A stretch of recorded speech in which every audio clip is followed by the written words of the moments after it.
जब आपके पास mobile phone dead आता है ना, तो दो कंडीशनें होती हैं। ठीक है, क्या कंडीशन होती है? या तो क्या ले लेता है, ऑटो अम्पेयर, ऐसे ही, या तो ले लेता है ऑटो अम्पेयर। ऑटो अम्पेयर का मतलब है, आप लोगों को पता है कि भाई इसके अंदर क्या है, शॉर्टेज है। डीसी सप्लाई पे जैसे ही लगाया, सेट ने ऑटो अम्पेयर ले लिया। ठीक है, एक तो हम डीसी सप्लाई से चेक कर सकते हैं, दूसरे नंबर पे हम मीटर से भी चेक कर सकते हैं। उसकी रीडिंग आप लोगों को बता दी है, कितनी रीडिंग होनी चाहिए, किस तरीके से वी बैट की रीडिंग और वीपीएच की रीडिंग लेनी है।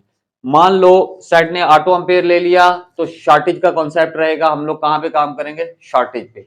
या तो वी बैट लाइन में शॉर्टेज होगी या फिर वीपीएच लाइन में शॉर्टेज होगी। ठीक है, उसके बाद एक फोन आता है, ना वी बैट में शॉर्टेज है और ना ही वीपीएच में शॉर्टेज है, तो उसको कैसे डायग्नोज करना है? कैसे डायग्नोज करोगे उसको? मीटर से चेक किया, ना वी बैट में शॉर्टेज है ना वीपीएच में शॉर्टेज है। ठीक है, चार्जिंग लगा के क्या करोगे? ठीक है, आप चार्जिंग लगा के भी डीसी रीडिंग चेक करो। दूसरे नंबर पे आप सप्लाई पे लगाओ। सप्लाई पे लगाने पे पावर बटन दबा के देखो कुछ एम्पेयर कंज्यूम कर रहा है कि नहीं। अगर कोई एम्पेयर कंज्यूम नहीं करता तो क्या फॉल्ट हो सकता है? पावर आईसी से फॉल्ट हो सकता है। हम लोग को पावर पे ही काम करना है, हम लोगों को पावर पे ही काम करना है। कैसे काम करना है? सबसे पहला स्टेप क्या होगा इसके अंदर देख लेते, नो शॉर्टेज, नो शॉर्टेज। ठीक है, तो पहला स्टेप होगा वीपीएच चेक करना। ठीक है, क्या चेक करना है, लिख लेना बेशक। पहला स्टेप वीपीएच, दूसरा पावर बटन पे क्या चेक करने हैं, वोल्टेज कितने हो सकते हैं, 1.8 भी हो सकते हैं और 2.8 भी हो सकते हैं। अगर एमटी के का फोन हुआ तो जितना वीपीएच होता है उतना ही होगा। ओके, ठीक है। अगर बटन पे वोल्टेज आ जाते हैं और वीपीएच भी बिल्कुल स्टेबल है, तो पावर बटन दबा के देखना है कि फोन क्लिक ले रहा है कि नहीं। ठीक है, अगर फोन क्लिक ले लेता है तो कुछ ना कुछ तो एम्पेयर कंज्यूम करेगा कि नहीं। अगर फोन कंज्यूम कर देता है कितने, अगर फोन कंज्यूम करता है 50 एम्पेयर पे जाके स्टक हो जाता है, मतलब 50 की रीडिंग लेके स्टक हो जाता है, तो इसका मतलब क्या है कि आपके फोन की बग बन रही है। आपके फोन में या तो सीपीयू से फॉल्ट है या फिर ईएमएमसी से फॉल्ट है। इतना ही लिखा है ना। तो पहला स्टेप वीपीएच चेक करो, दूसरा स्टेप पावर बटन पे चेक करो। यहां पे लिख लेते हैं कि अगर ये दोनों स्टेप क्लियर है, उसके बाद बटन पावर दबाने पे कुछ भी नहीं स्टार्टिंग ले रहा, तो इसका मतलब क्या हो सकता है, या तो पावर खराब है, या तो क्या है, पावर प्रॉब्लम है, या फिर क्या है, वीपीएच जो है पावर आईसी के अंदर नहीं पहुंच रहा। वीपीएच जो है पावर आईसी के अंदर इन आउट चेक करना है आपने, क्या इन, पावर आईसी की हर बॉल पे चेक करना है। ये नहीं कि बस बाहर से चेक कर लिया, नहीं, पावर आईसी के अंदर जिस जिस बॉल पे वीपीएच जाता है उसको चेक करना है। ठीक है, अगर ये सब कुछ ओके है तो पावर आईसी को क्या करना है, रिप्लेस। पावर आईसी को क्या करना है, रिप्लेस करना है। इतने स्टेप याद रखने, पहला वीपीएच, दूसरा पावर बटन पे वोल्टेज, तीसरा अगर पावर के ऊपर वोल्टेज नहीं आ रहे तो पावर आईसी में फॉल्ट हो सकता है, इसमें प्रॉब्लम हो सकती है। इतना कंफर्म है ना। उसके बाद वीपीएच चेक करना है, वीपीएच पावर आईसी के अंदर सही तरीके से इन हो रहा है कि नहीं। अगर इतना सब कुछ हो जाता है और पावर बटन दबाने पे फोन ट्रिगर नहीं लेता, तो आपको पावर आईसी को रिप्लेस करके देखना। ठीक है, दूसरा स्टेप क्या होता है, अगर फोन आया, वीपीएच में शॉर्टेज नहीं है, वीबैट में शॉर्टेज नहीं है, वीपीएच भी बन रहा है, और फौरन आपको क्या चेक करना है, चार्जिंग लगा के बग चेक करनी है। क्या चेक करनी है, बग। ठीक है, तो उसके अंदर भी तीन कंडीशनें आती हैं। पहली, या तो बग बनेगी नहीं, जब बग नहीं बनेगी तो ये पहला स्टेप है, ये आपको चेक करना है, स्टेप 1। अगर बग नहीं बनती, चार्जिंग लगाने पे आपने चेक किया और बग बन ही नहीं रही बिल्कुल, तो ये स्टेप आपने चेक करने हैं। ठीक है, उसके बाद अगर आता है बग, या तो होगा बग में क्या होगी, फ्लक्चुएशन होगी। ठीक है, बग में फ्लक्चुएशन कहां कहां, अब डीसी सप्लाई से आप लोगों को पता है कि भाई अगर रीडिंग बहुत ज्यादा फ्लक्चुएट कर रही है, अप डाउन हो रही है, तो इसका मतलब क्या है, फोन की सेकेंडरी लाइन में क्या है, शॉर्टेज है। इतना क्लियर है ना। फोन की सेकेंडरी लाइन में शॉर्टेज है, तो कौन कौन सी शॉर्टेज हो सकती है, ईएमएमसी में भी शॉर्टेज हो सकती है, सीपीयू में भी हो सकती है, कोई एलडीओ लाइन शॉर्ट हो सकती है, कुछ भी हो सकता है। आप उसको मल्टीमीटर से आपको चेक करना पड़ेगा कि भाई कौन सी लाइन शॉर्ट है। ठीक है, बग में फ्लक्चुएशन हुई, फ्लक्चुएशन, बग में फ्लक्चुएशन होगी तो शॉर्टेज चेक करनी है। क्या करनी है? शॉर्टेज। मल्टीमीटर से पावर आईसी के पास जितने भी कैप लगे हुए हैं सबको चेक करना है, और वो कैप कौन से होंगे? या तो एलडीओ लाइन के होंगे या फिर वीपीएच के होंगे। ठीक है, तो आपको हर उसकी लाइन की रीडिंग लेनी चाहिए। कितनी आनी चाहिए? 250 से लेके 500 के बीच में रीडिंग चलेगी। लेकिन अगर किसी कैप की रीडिंग 000 आ जाती है तो इसका मतलब क्या है? आपकी वो लाइन क्या है? शॉर्ट है। आपको देखना पड़ेगा किस चीज की है। इतना क्लियर है? ठीक है, बक में फ्लक्चुएशन है तो क्या है? शॉर्टेज है।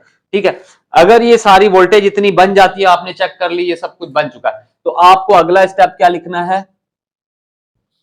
PS hold. क्या चेक करना है? PS hold. अगर पीएस होल्ड पे 1.8 मिल गए तो इसका मतलब है आपका पावर आईसी और सीपीयू इनिशियली ट्रिगर हो रहा है। आपकी या तो ईएमएमसी से फॉल्ट है या फिर आपकी ईएमएमसी के अंदर क्या है? प्रोग्राम जो है उसके अंदर डिस्टर्बेंस है। इतना क्लियर है? इसकी तस्वीर बनाओ, ये लिख ले, थोड़ा अपने जहन में भी बिठाओ इस चीज को। रीस्टार्ट हो के क्या होता है? मर जाता है, सो जाता है। फिर हम लोग जब ईएमएमसी को उठाते हैं, लगाते हैं, चुप। तो ईएमएमसी जब भी फोन ऑटो पोर्ट बनाएगा तो इतने उसमें क्या रहेगा? फॉल्ट रहेगा। आपको ये वोल्टेजेस चेक करनी है।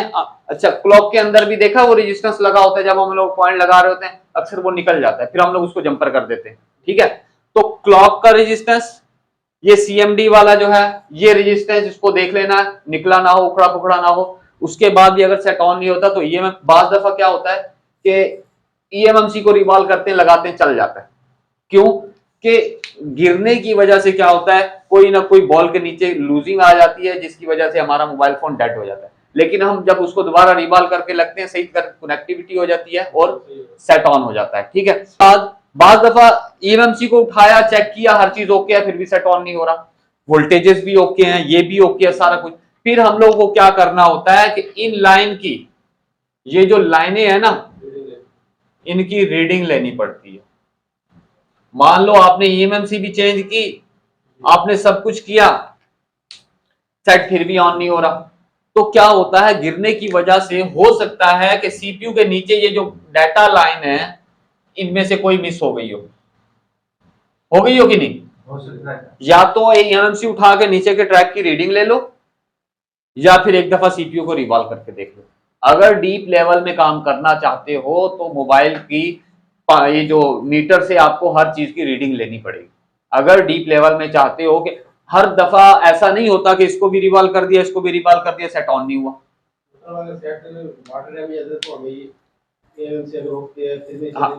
हाँ, लाइनों की रीडिंग आप एक दफा सीपीयू को भी उठा के देख लो।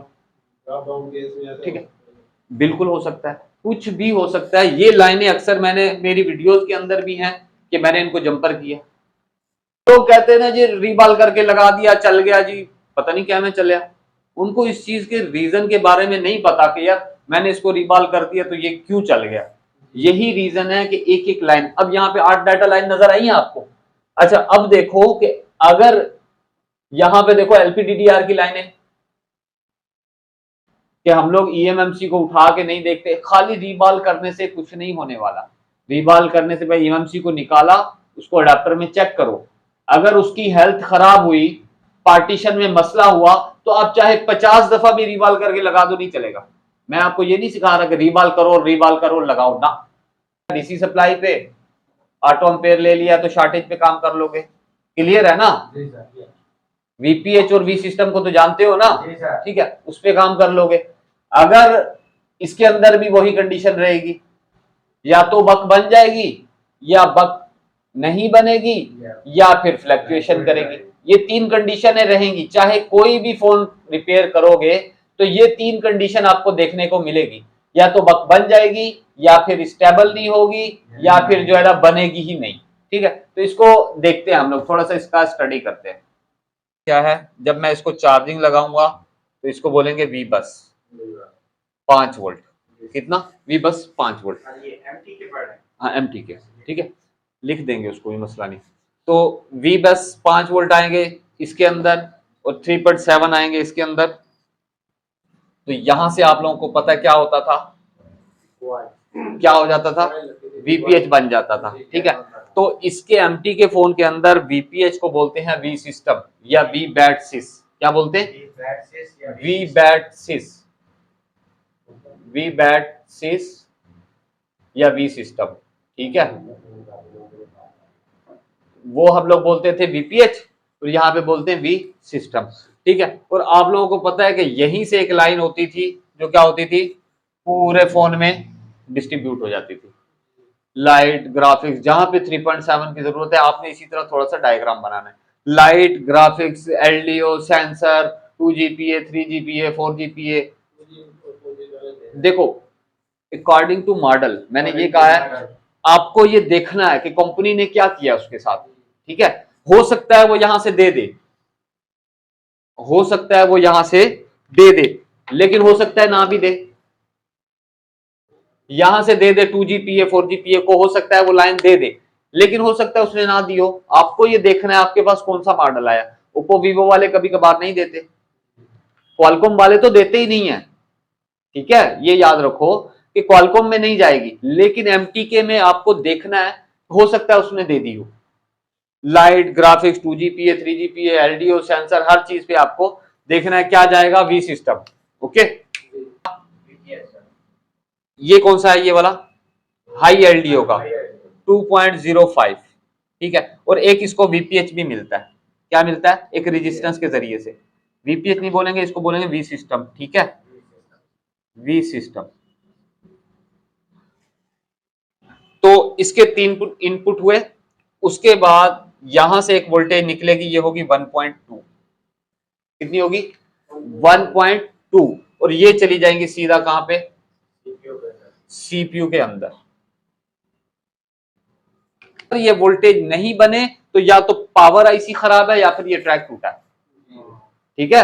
अगर पावर आईसी के वोल्ट पावर, ये पूरे बीपीएच बन गई और पावर की के ऊपर वो ही कॉन्सेप्ट जो पुराना क्वालकॉम वाला है, ठीक है, उसके ऊपर वोल्टेज क्या थी 1.8 या 2 थी, लेकिन इसके ऊपर कितना 3.7। डायरेक्ट बीपीएच से नहीं आ रहा, ये पावर आईसी के अंदर सेक्शन से आ रहा है। कौन से आ रहा है वो हम लोग देखेंगे अभी, ठीक है। उसके बाद पावर आईसी जैसे ही बटन को प्रेस करेंगे तो अगली सेकेंडरी वोल्टेज क्या है, रिलीज हो जाएंगी। शक्ल देखी है, यहां पे तो देख लिए, क्या ये शक्ल आपको टेक्नो इन्फिनिक्स ने दिखाई है कभी?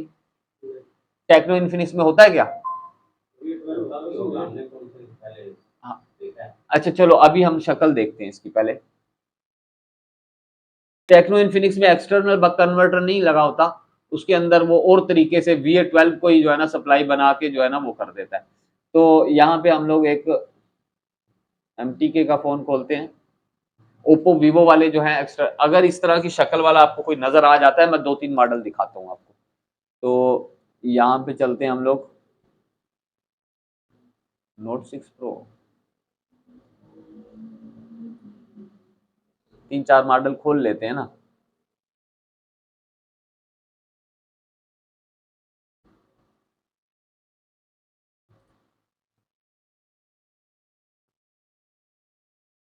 कौन सा फोन है, क्वालकॉम MTK, Redmi 6, हाँ ये MTK ही है, ठीक है। लेआउट और स्कीमेटिक्स दोनों खोल लेते हैं। तो ये मेरा पावर आईसी है, इसके पास आपको क्रिस्टल देखने को मिलेगा, कन्फर्म है, ठीक है।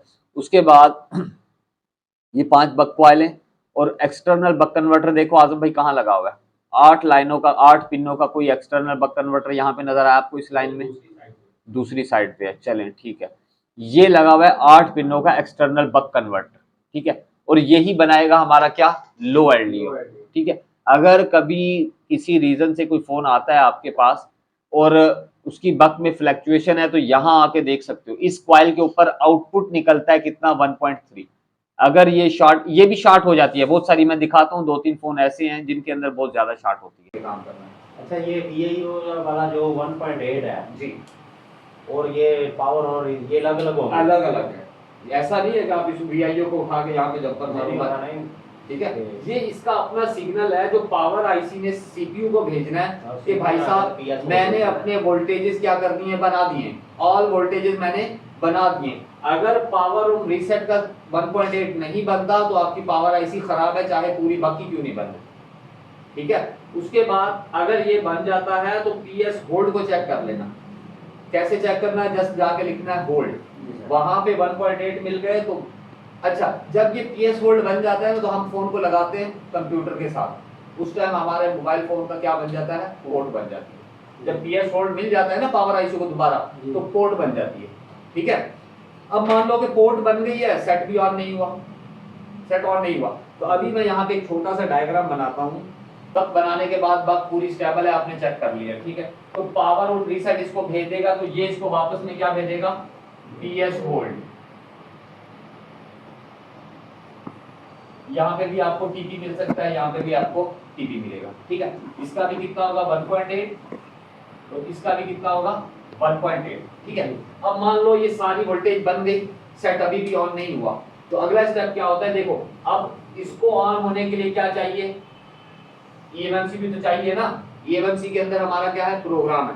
अब अगर प्रोग्राम नहीं होगा तो सब, मान लो इसकी अगर कोई लाइन मिस हो गई, अगर रैम की वोल्टेज मिस हो गई कोई भी, तब भी हमारा पीएस होल्ड बन जाएगा, ठीक है। तब भी हमारा क्या हो जाएगा, पीएस होल्ड बन जाएगा। अब देखो रैम और सीपीयू के आपस में कम्युनिकेशन को देखो, तो 1 2 3 4 5 6 7 और 8 लाइनें इसकी। उसके बाद इसको क्या क्या चाहिए, 1.8 2.8 और इसी के अंदर ही मेरी रैम है, तो क्या होगा 0.6 और एक और लाइन होगी कितनी 1.2, ठीक है। 8 डाटा लाइन, इनको बोलते हैं क्या, डाटा लाइन, मैं अभी दिखाऊंगा आपको, इनको बोलते हैं डाटा लाइन। और उसके अलावा 4 लाइनें और भी होती हैं, कौन सी होती हैं, आप फ्लैशिंग करते रहे हो, वो सीएल के सीएमडी, हाँ सीएल के डेटा जीरो, सीएल के सीएमडी सीसी ग्राउंड और data clock data CM data zero, ground और क्या होता है ग्राउंड। अच्छा, आप लोगों ने कौन कौन से उसके अंदर रजिस्टर्स देखा, सीएल के में होता है, सीएमडी सीएमडी में में एक भी होता है, रजिस्टर्स ऐसे, सीएमडी में भी होता है। सीएमडी पे एक पुल अप रजिस्टर्स होता है, क्या होता है, पुल अप रजिस्टर्स होता है। VCC और VCC क्यों होता है? VCC और VCC क्यू तो वोल्टेज ये दे दिए ना उन्होंने, ये इन्हीं वोल्टेज को ही बोलते हैं VCC और VCC क्यू, ठीक है। अब 4 लाइनें हमारी कौन सी होती है, एक्सटर्नल, जब हम लोग फ्लैशिंग करते हैं ना, जब हम लोग उसको लगाते हैं ISP पिन वाइट, तो ये 4 लाइनें काम करती हैं, क्लॉक डाटा सीएमडी और, ठीक है। तो अब मैं आप लोगों को दिखाता हूँ डाटा लाइन, देखना जरा। ये ईएमएमसी को मैंने कर लिया कॉपी, ठीक है, और ये मेरी फोन की क्या है, ईएमएमसी है। तो देखो पहली वोल्टेज बनी कौन सी 1.8 आई और इतने सारे कैप के ऊपर आई, ठीक है। उसके बाद एक और वोल्टेज हम लोग को देखनी है, कौन सी 1.2, कौन सी होगी ये, रैम की, ये रैम की वोल्टेज है 1.2, ठीक है। उसके बाद एक और वोल्टेज हम लोग को देखनी है, कौन सी 1.8, हाँ अच्छा, एक और देखो इधर, LPDDR मैंने अभी बताया था आपको क्या होती है, रैम की वोल्टेज कितनी 0.6, ये 0.6 आ गया। उसके बाद यहाँ पे 1.8 आ गया, यहाँ पे 1.2 आ गया, और यहाँ पे एक और वोल्टेज आनी चाहिए कितनी 2.8 नहीं दिखा रहा, और चेंजिंग है, मसला है इसके अंदर, ठीक है। तो आपको सिर्फ ये 4 लाइनें याद रखनी है, 1.8 2.8 0.6 और 1.2, ये आपको हर फोन के अंदर मिलेगी, ठीक है। उसके बाद देखो डाटा लाइन कौन सी है, 8 लाइनें जो डाटा की होंगी, ये देखो ये लिखा हुआ है, तो इनको देखते हैं कितनी है, 1 2 3 4 5 6 7 और 8 डाटा लाइनें हैं। इसके अंदर क्या लगा हुआ है, रेजिस्टर्स लगे हुए हैं, लेकिन ये क्या लिखा हुआ है, NC,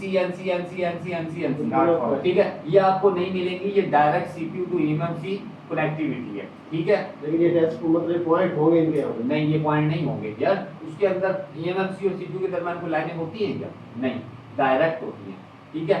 अब यहाँ पे देखो और लाइनें आपको मिलेगी, कौन सी,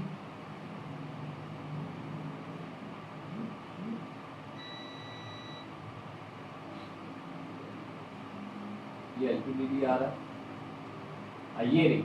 देखो अब इसका सेक्शन आप पढ़ सकते हो कि नहीं, ये पावर सेक्शन अलग है, नजर आ रहा है कि नहीं जी, पावर सेक्शन अलग है, eMMC अलग है, और ये LPDDR3, मैंने बताया ना आपको कि LPDDR 1 2 3 4 5 5.1 ये सारे LPDDR बताया ना आप लोगों को। जी। तो ये देखो LPDDR का सेक्शन क्या है, अलग है। eMMC का वोल्टेज और डाटा लाइन देखो यहाँ पे बता रहा है आपको, ये बनी हुई है VRAC 2.9, जी। ये नजर आ रही है वोल्टेज। तो एक वोल्टेज आपको मिल रही है कौन सी, 2.8 या 2.3.0।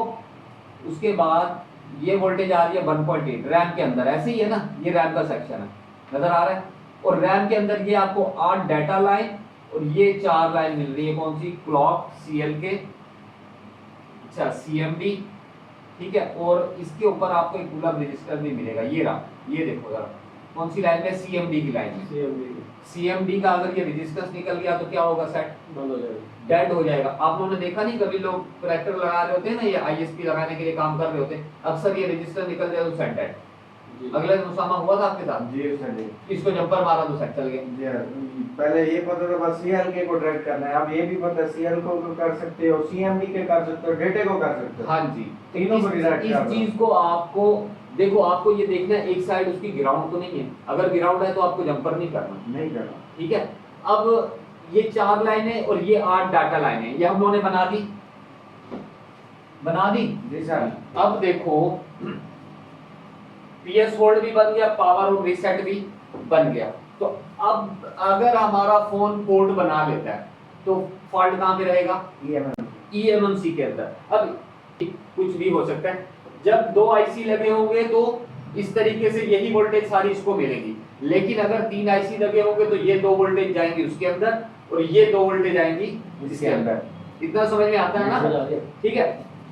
अब देखो ये वोल्टेज चेक कर लिए तब भी सेट ऑन नहीं हुआ, ये वोल्टेज भी बन रही है, PS होल्ड बन रहा है, कंप्यूटर उठा रहा है। आप एकदम फ्लैशिंग ट्राई करके देखो, क्या करो, फ्लैशिंग ट्राई करो। अगर फ्लैशिंग नहीं होती, आपने क्या करना है, eMMC को उठा लेना, eMMC को उठा लेना, eMMC को अडाप्टर में चेक करो। हो सकता है eMMC के अंदर जो प्रोग्राम है वो गुल हो गया हो सकता है कि नहीं, हो सकता है उसकी पार्टीशन में मसला आ गया हो। लेकिन आजकल के फोन के अंदर ज्यादातर जो फॉल्ट आ रहा है वो क्या आ रहा है, 90 कंज्यूम। अब एक फोन है उसकी हेल्थ कितनी है, 100%, कितनी 100%। अब वो चल चल के क्या हो जाता है, हिस्सा उसका 90 खत्म हो जाता है, 90% जो है ना कंज्यूम हो जाता है और 10% बच जाता है।